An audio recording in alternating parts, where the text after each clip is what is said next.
نبی صلی اللہ علیہ وسلم کے دور میں حدیث کا معمول لکھنے کا بہت کم تھا. نارملی حدیث لکھی نہیں جاتی تھی, سینہ بسینہ چلتی تھی, مجھ سے فلاں نے بیان کیا, مجھ سے فلاں نے بیان کیا.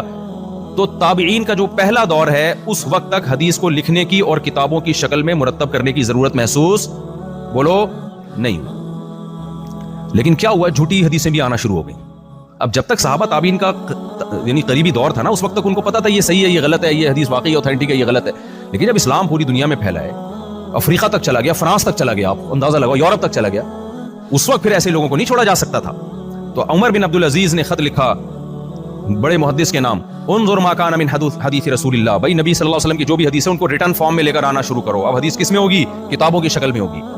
کتابوں کی شکل میں حدیثیں مدون ہوئی. پھر اس کے بعد جھوٹے راوی آئے, کسی نے کیا بیان کیا, کسی نے کیا. محدثین نے کہا بھائی راویوں پہ الگ سے کتابیں لکھی جائیں گی کہ کون صحیح ہے کون ضعیف ہے. پوری کتابیں اسماء الرجال کی لکھی گئیں. آج وہ کتابیں الحمدللہ ہمارے درمیان موجود ہیں. آپ کوئی